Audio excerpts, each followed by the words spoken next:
At the verge of the First World War, only two nations were not in the influence of Europeans. The first was Liberia, created recently and in part controlled by Americans. So it was technically illegal to colonize them. But the second one, Ethiopia, was through earned victory, not a given one. To remember how it was, let's relive the moment of the first Italo-Ethiopian War from a century and 27 years ago. It was the first day of March, a Sunday. Not a beautiful one, though, at least not for the Italians. They came to Adwa, 20,000 men strong, with advanced guns and cannons and better knowledge of warfare. They were here to show the consequence of daring to say no to Europeans. That was what they thought, but not what happened. Because you win wars, not by material superiority, but by guts.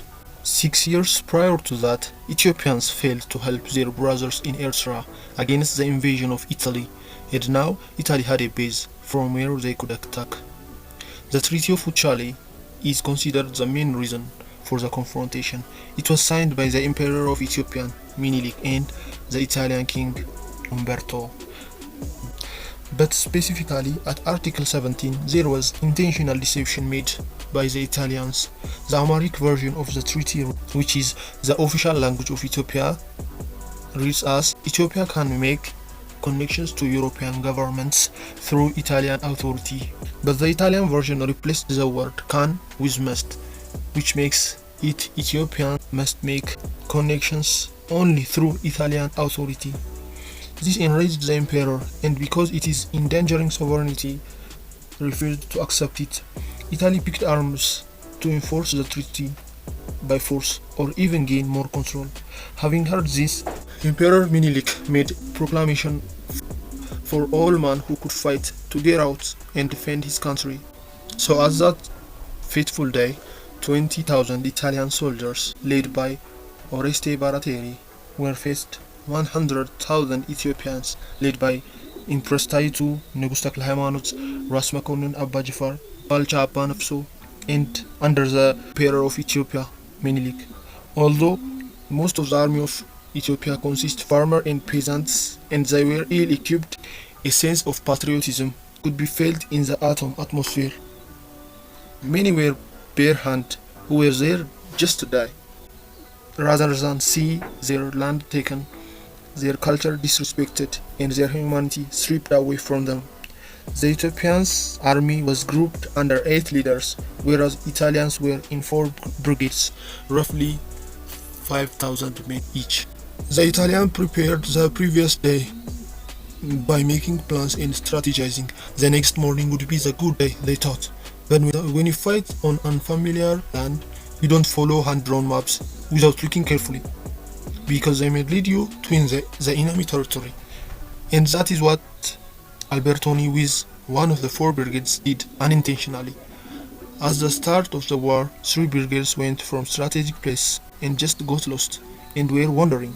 Only one, which is the reserve, camped at the back. The spies of Menelik spotted the one inside the territory and reported back at 7 p.m. at the morning. It was time to prepare for battle by taking the hill overlooking Adwa Valley. It was perfectly positioned to combat the vulnerable and confused enemy. Albertoni encountered Ethiopian army of the size 30,000 and fought for 2 hours. In the meantime, the 2nd Brigade, led by Arimondi, was able to catch up. Although he couldn't rescue Albertoni from being captured, he gathered the troops under him and started pushing back. When Emperor Menelik saw this, he released an additional of 25,000 men from the reserve, which broke the lines of Italians that was held for additional 3 hours. Because of this massive army, the 3rd Brigade, led by Dapormida, was cut off from others completely. So he started confronting from other direction. His plan was attacking and retreating repeatedly until he heard further news about the situation in the war zone.